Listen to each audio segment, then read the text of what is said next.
next up is Colin Cess.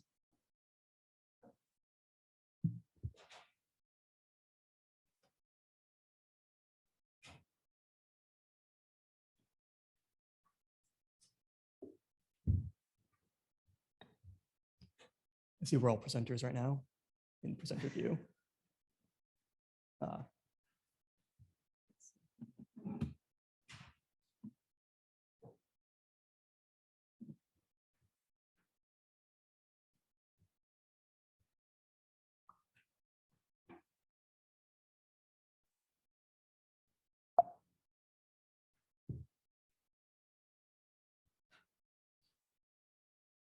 Here we have a cactus.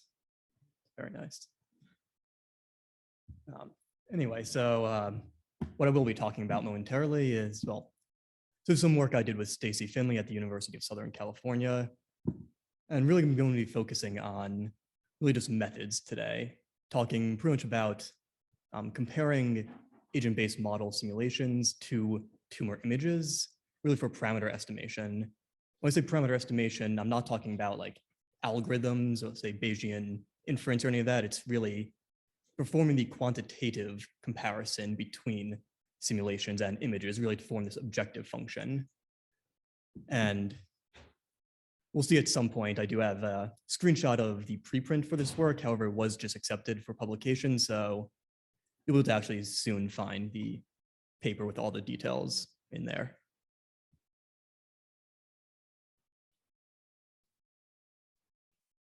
At some point towards the end, I'll talk a little bit about model analysis too, but yeah.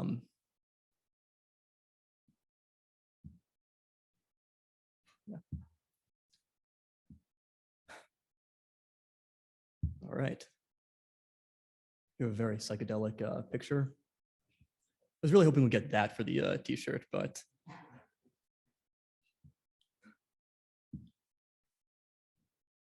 all right.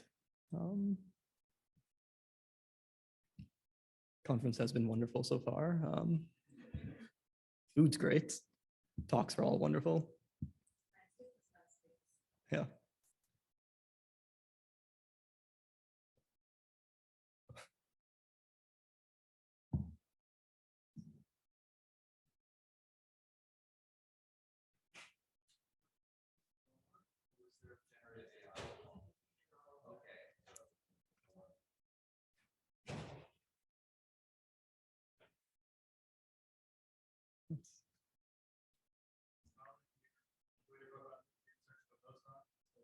That is indeed.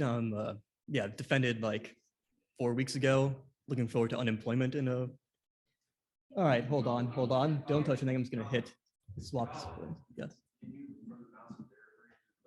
Yes, that's what I am trying to. Yeah, I have the mouse right here. I'm trying to find the cursor. Oh, here we go. There we go. Perfect. All right, so yeah, I said, yes, I do know how to use computers after, 5 years. So yeah, so I said the work is, the preprint is here. It's just accepted for publication. I think I changed fitting to calibrating, but just published, or about today. There we go. Okay. So we're all familiar with kind of the general process of forming a computational model. Really, there's a long road from conceptualization to then model perturbations and drawing novel insights. But when we want to go from the realm of, as Sandy explained, hypothesis generation and exploring what might the system do, and instead we want to explore why is a system doing what it's doing, or what will it do under certain conditions that we perturb, we need to estimate model parameters from specific biological data.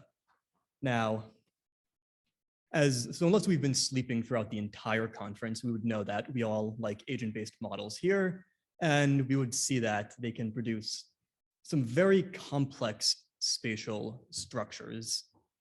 And now, if you want to calibrate these models to data, we can compare them to, say, tumor volume over time, some nice quantitative comparisons. However, that sort of data misses the spatial aspect that we see here. And so ideally, we want to calibrate these to imaging data in order to make sure that these spatial behaviors that we see in the model are indeed these spatial behaviors that we see in tumor images. But the question becomes, how do we actually perform this comparison? So in general, how do we compare model simulations to data? For quantitative outputs, it's a fairly straightforward task. We would take our model simulations, we would take the corresponding data points, and we would want to then minimize the overall difference between the two. Now here we're seeing this as, we normally think about this as having two separate data points, but conceptually we can think about this as having a single simulation point and a single data point, each being multidimensional. In this case, the dimensions are time points. And what we see as the difference here on the left is really the distance between our simulation and our data. Now the question becomes, how can we take the distance between images for when we want to compare and make spatial comparisons? Well, if we want to do this, the real way we'd get, say, images or simulations that look like this into a point format is we would have to perform feature extraction on them, taking measurements such as differences in cell numbers or calculating very complex metrics in order to account for spatial structures. And as model complexity increases, as we add more and more cell types, the number of features that we would need to extract becomes much larger. It gives us two questions that we need to answer. Which of these features are actually important for making a comparison? And how can we calculate some of these more complex features? So the way that I propose of doing this is using what is called representation learning. The idea is that we use a neural network in order to project an image or simulation into a low dimensional point. The reason here for using a neural network is because it will perform very complex feature extraction without really any manual intervention. And it will then determine how these features contribute to this low dimensional point. So in following a little bit of image processing, we can project both model simulations and image data into this low dimensional space under the assumption that the closer two projected points are, the more similar they are to each other. So this distance in projected space now becomes an easy to use objective function that we can minimize using whatever our parameter estimation algorithm of choice is. And so the full details of actually training this neural network are in the paper that I don't have time to go into, but I will say that I actually train these networks on model generated data simply because they need large amounts of data to train, and I can generate as many simulations as I need. So I'm going to show a couple examples of using this projected distance as an objective function and show how this kind of actually can work in practice I use a genetic algorithm, but that was simply because it was easy to implement on the university computing cluster. So for the very first example is we have just a test model right here. It's going to be fitting a model to its own model generated data. This is because I already know what the estimated parameters should be. So this provides a very nice kind of sanity check. Is this objective function actually viable? So we see that as fitting steps progress, the projected distance between model simulations and the image gets smaller and smaller. And visually comparing the best fit simulation, it looks very similar to the base simulation that I produced. We can see that if we compare the top 10 best fits to the original model parameters, we see that they're very close to what were the original parameter sets, meaning that, okay, at least in practice, this approach has some merit. So moved on to this fluorescence image right here that is from an in vitro tumor on a chip system. So then produced just another model, test model in order to fit to this. And I mentioned earlier that there is a little bit of image processing involved. So we see that this is the processed version of this fluorescence image. And again, as fitting progresses, we see that we get closer and closer, and the processed best fit model simulation looks very similar to this fluorescence image, again, providing us more solid grounding that this approach has merit for comparing to imaging data. So this is what kind of constitutes the paper that I showed earlier. So now I'm going to get into a little bit of unpublished and really still ongoing work. So what I show here is a fluorescence tumor image taken from a mouse study. It's from one of my collaborators. And from the fluorescence staining, I can identify 5 different cell types: cancer cells, macrophages, and 3 types of T cells. So currently working on and kind of making a little bit of adjustments to a computational model for this system here. And we're also going back and forth. The collaborators getting some more data, but following a very rough parameter estimation, we can see that besides macrophages, which we see are actually kind of clustering in the tumor image, we're getting a fairly reasonable comparison between model simulations and this imaging data using this approach that I have been describing. So we see that we really perform this comparison between model simulations and imaging data, and then use that to automate parameter estimation. So I'm going to shift gears a little bit to really how can we take this sort of approach, and instead of looking at comparing model simulations to data, how can we use it to then actually analyze model simulations, kind of get a bird's eye view of how the spatial state of a simulation is changing with time. So because of interest is how, since we have a model, we can examine the entire time course. And so let's say we have several spatial states. Let's say we took the spatial layout at every simulation day, for example. We can then project this into 2-dimensional space under the assumption that pretty much subsequent time points should be closer together in projected space. What this gives us is we then project these multiple time points and then visualize this to see pretty much how these 2-dimensional representations of the entire spatial layout change with time. So here is each of these points is labeled at a different simulation day. So we see that, at least with this simulation, it is progressing roughly up in projected space as time progresses. Now, this by itself is not very interesting. However, we can use this to start to compare many simulations to each other, such as using at different parameter sets. This is, I think, 700 simulations where they all start. The green dot is the projection for the first time point, and the red dots are the projections for the final time point, using the black line as the intermittent trajectories. So you can actually compare how, this gives us a very bird's eye view of how these simulations are differing from each other over time spatially. So what we can do with this is, say we take the final time points and we cluster them. So and then we can color the entire trajectories to examine how do these different clusters develop independently from each other. So we see is that really these red and green clusters in this example case follow fairly similar trajectories to each other, which are very different from the blue cluster. However, we do notice that the red and green clusters actually cross over these trajectories for the blue cluster, meaning that at some time points, we have very similar spatial behaviors between them, but it differs at which time point we're at. And so one thing that we could do with this potentially is use this to examine, say, many different simulations and see where do we get, say, some convergent behavior, whereas do some parameter sets lead to very different intermittent behaviors, but that ultimately end up at the same place? Or can, say, the same parameter sets, do they behave similarly for a while and then diverge later on? So this work is still ongoing.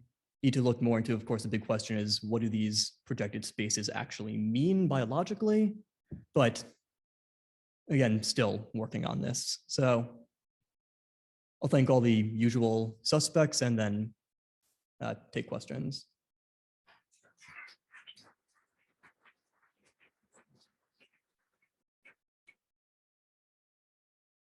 I think there's a lot of potential here. Yeah, I'm curious. So can you comment a little? I assume it's a convolutional autoencoder? So it's actually not an auto. So it is using a convolutional neural network. However, I can tell you all the details of training later, but it actually trains directly on projected space, not on, not really using an autoencoder and taking the latent space. And also speaking of convolution, one other idea I had, and I just haven't tried yet, is using, say, a graph structure instead of just take the cell coordinates, formulate that into a graph, and then just use a graph network. But haven't tried that one yet. Well, let's talk a bit more. Yeah. I'm also curious, like, do you have to adjust the networks in some way depending on the model that you're feeding in as input, or can you keep a pretty generic system in all cases? So what I've found is that almost kind of counterintuitive to what many representation learning papers state of, oh, use massive networks, you get better representations. I've actually found that using a fairly small networks have been getting me better representations, but so far it's been fairly consistent with the examples that I've tried. So thank you. Hi, I thought that was a really interesting talk.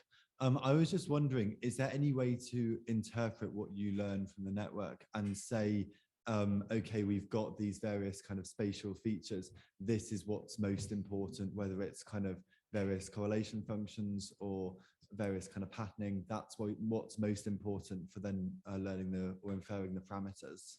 So that is the biggest kind of issue with the whole black box approach, is that we can get a very good comparison, but the question is, it's very hard to decide why are we making this comparison. But it's kind of the intentional choice of, I want to look at just how different are these simulations and the data, or simulations to simulations, in favor of why are they different. So it's, yeah, and I suppose also building on that, my other question was that potentially with some models you have a problem, right, that many different sets of parameters could lead to the same final output, either exactly the same final output or a visually kind of visually similar. So it's, how is that? How do you? So of course, I mean, especially with these mouse tumors that I have, it's because we have just the final time point. We don't really know what's going on in the internal dynamics. Yeah. So one idea is, let's say, if you have also tumor volume data, is to compare the final state and then use tumor volume data as well, which also gives us then a bit of hypothesis generation is, okay, we can reach the final state, and what are the potential mechanisms that get us there? So it's kind of then gives us an exploratory view to look at things. Yeah, that'd be a really cool idea, combining those two different data sets to confine your problem more. Thank you so much. Yeah, thank you. That was a really cool talk and a really cool idea. I have a quick question. Did I understand correctly that you are still simulating the model and then you pass the model output through your encoder to then get your representation that you then compare to what you have in the data? Yeah, so it's simulate the model. Yeah. So in the case that I have here, because it's really just designed around that tumor image that I showed from the mouse study, because that's what I was waiting for on my collaborator. It's, simulate the model to the final state, and then project that, and then compare that to the projection of the tumor image. So, only looking at the final state. Idea question. Have you thought about, because you're currently basically going from the input is the parameters that are then fed into the model, that then goes to your representation space. Have you considered bridging the simulation step as well with, say, another model, or just adding a few layers? So you basically just map parameters directly to representation and save yourself the time of simulation. So I mean, of course, I thought about that, but the issue that arose with that is, especially depending on how stochastic the model is, you can get either one parameter set obviously leads to many different simulations, or conversely, multiple parameter sets leading to similar simulations. So I did toy with the idea of, can I just put in simulation and output parameters? But again, when you have overlap, it becomes a bit more challenging. Okay, cool. Thank you. Hey, great talk. Thank you. You mentioned that you ran a bunch of simulations to kind of get the simulated data enough, machine learning models always want a lot of data. So to train your neural network, you use that, right? But then when you put the images into that and you kind of have this effectively a mapping, right, to a low dimensional space, how do you know that like something in the image, like some noise or something else that wouldn't necessarily be present in your simulations, wouldn't kind of like throw off that network? I mean, it worked, but like, Yeah, I don't so know.